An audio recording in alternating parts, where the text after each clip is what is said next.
안녕하세요. 실시간 환자 모니터링 솔루션. 처음 사용하시면 좀 막막하게 느껴질 수 있죠. 그래서 저희가 준비했습니다. 이 가이드를 통해 시스템 사용법을 아주 빠르고 자신감 있게 익히실 수 있도록 차근차근 알려드릴게요. 자, 그럼 오늘 우리가 함께 살펴볼 내용들입니다.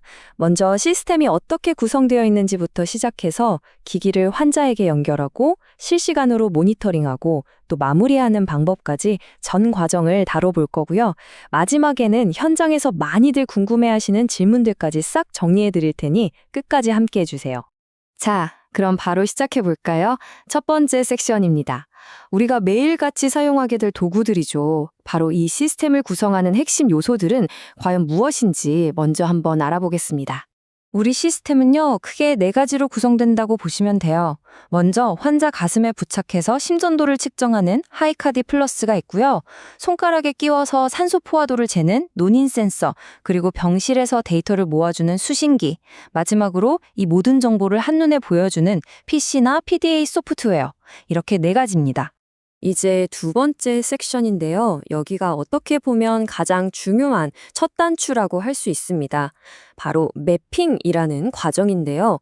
이 기기가 어떤 환자의 것인지 시스템에 알려주는 아주 중요한 작업이죠. 매핑하는 방법은 두 가지가 있습니다. 간호실에 있는 PC에서 웹 화면을 통해 처리할 수도 있고요. 아니면 휴대용 PDA를 들고 다니면서 환자 바로 옆에서 처리할 수도 있습니다. 이건 각자 업무 스타일에 맞춰서 더 편한 방식으로 선택하시면 됩니다. 만약 PC를 사용하신다면요, 스마트 병원 웹 화면에서 보시는 것처럼 딱 4단계만 거치면 끝납니다. 먼저 환자 이름 옆에 더하기 버튼 누르고 기기 선택해서 QR코드 스캔하고 마지막으로 매핑하기 버튼 누르면 끝! 정말 간단하죠? PDA는 어쩌면 더 직관적일 수도 있어요. 앱을 켠 다음에 환자 손목에 있는 바코드를 찍고 사용할 기기의 QR코드를 찍으면 바로 매핑 버튼에 불이 들어옵니다.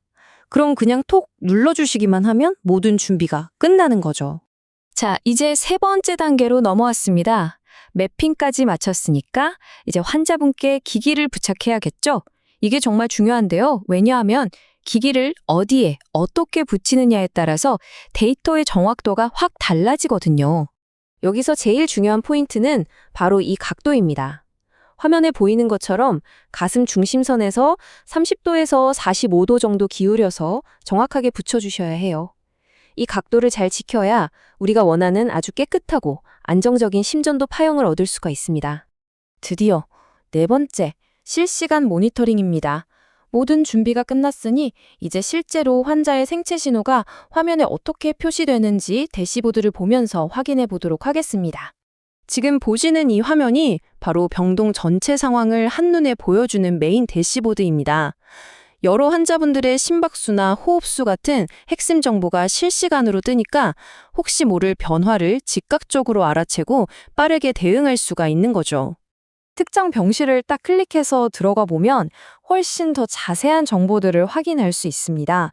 특히 기기 배터리가 얼마나 남았는지, 데이터가 마지막으로 언제 들어왔는지 같은 아주 중요한 정보들도 여기서 볼 수 있죠.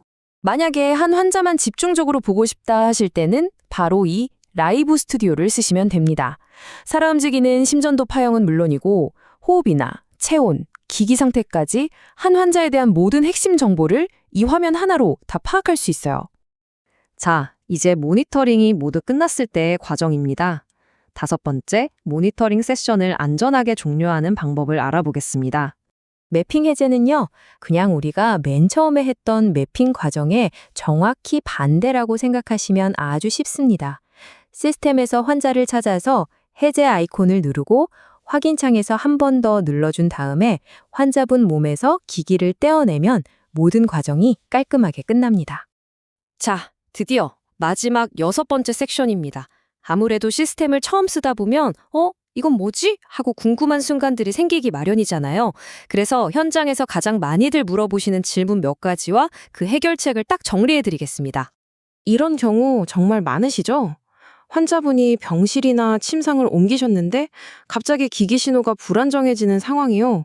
이거 왜 그런 걸까요? 해결책은 아주 간단한 두 단계 과정입니다.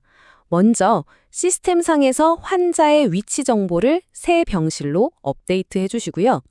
그 다음에 기기를 잠깐 매핑 해제했다가 다시 매핑해서 새 병실에 수신기와 연결해 주면 됩니다.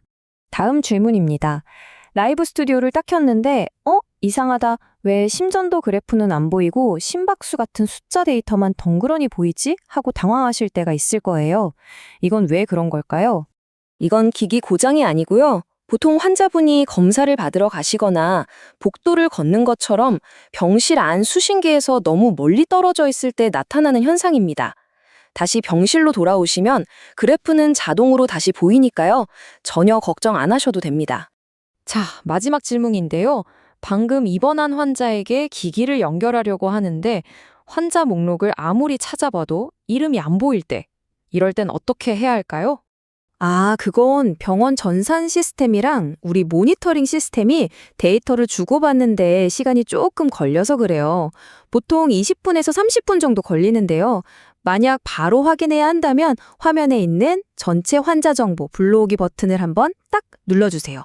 그럼 목록이 바로 업데이트 될 겁니다. 자, 이렇게 처음부터 끝까지 모든 사용 과정을 함께 살펴봤습니다. 이제 이 시스템을 어떻게 사용해야 하는지는 모두 완벽하게 이해하셨을 거예요. 그럼 이제 마지막으로 이런 질문을 한번 던져보면서 마무리하고 싶습니다. 이렇게 환자의 상태를 손안에서 실시간으로 들여다볼 수 있다는 것이 과연 우리가 일하는 병동의 치료 속도와 그 질을 어떻게 또 얼마나 바꿔놓을 수 있을까요?